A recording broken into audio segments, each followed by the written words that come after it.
Now, from the Weather Tracker TV Storm Studios, this is your weather tonight. Here's Chief Meteorologist William Cole. All right, folks, here we go now, heading right on into our Monday evening. And, well, you probably don't need me to tell you, if you are stepping out this evening, maybe for dinner, drinks, running some errands, the big winter coat, you will definitely need that. With temperatures easing back down through the 30s, eventually falling below freezing. But the bigger story continues to be the feels-like numbers, those wind chill factors down in the 20s. So, again, yes, definitely a bitterly cold evening. In fact, really through the rest of your work week, temperatures, they do remain cold, but really what everyone's talking about, it's going to be the end of the work week. Not only cold temperatures, but now what appears to be a more than likely opportunity of a wintry mess, wintry precipitation mess developing around the area. We're going to talk about that coming up. Now, these were your daytime highs, upper 30s to right around 40. So everyone got back above freezing. Again, officially the big airport did tap 40 again late this afternoon. Radar review here, we're essentially quiet in North Texas. Nothing really even going on around the Lone Star State. The reason for that, again, the cold front, the polar front, you can see where it is. In fact, it's made its tracks really well out into the Gulf of Mexico. Storm system associated with that, you can see it spinning there on the eastern seaboard. Still ongoing winter storm in that direction. Of course, that's pulling away from us. But more importantly for us in North Texas, it's what's now beginning to take shape out to the west. And again, we'll talk more about that coming up momentarily. Of course, we've had the polar air really spill into the continental United States, and of course we are getting a good taste of that here in North Texas.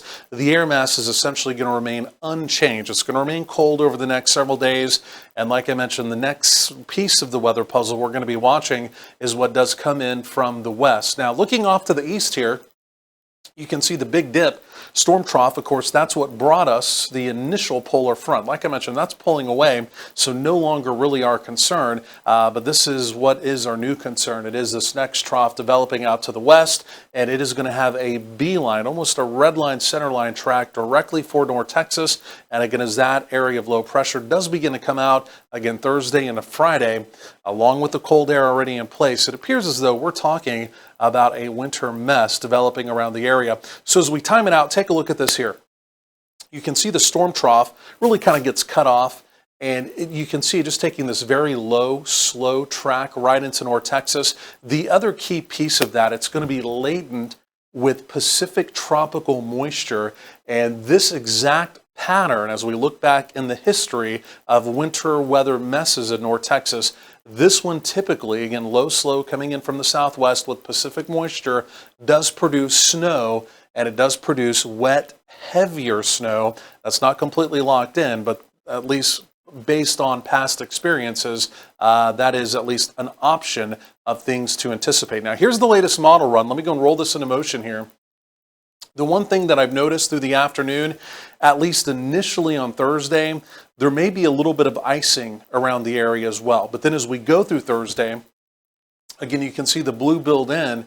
And again, truly for a lot of us, this is just going to be a snowstorm, right? Again, you can see our far southern counties, Hill, Freestone, Anderson, maybe Bosque County, still kind of a mix there, rain, snow. But again, especially from the Interstate 20 corridor off to the north, again, we could be talking about 2 to 4 inches. That may be a little conservative. Again, some of the newest model data coming in is showing maybe some locations picking up over 4 inches. So I would anticipate Thursday into Friday, again, the way it looks now, some real travel concerns developing in the Metroplex and across North Texas as well. Again, you can see snow, heavier snow, again, near Interstate 20 off to the north, and again, that mix down to the south. Now, backing up in time, this would be tonight, cold, bitterly cold, teens, 20s. Again, you can see your wind chill factors, again, through the overnight, essentially through the 20s. And then for tomorrow, again, a lot of us struggling only into the upper 30s. It's going to be a similar story as we go through Wednesday. Again, most of us mid-upper 30s to maybe right around 40. So again, this really cold pattern does continue over the next several days. As we get into Thursday night, into early Friday, there's the opportunity of wintry precipitation. The only piece of good news here is that as we get into Friday into the weekend, we do begin to moderate the temperatures back into the 40s. So again, whatever wintry mess we have, we should begin to melt. And again, we should have improving travel conditions Friday into the weekend. But a lot going on here. We're tracking this carefully. More coming up.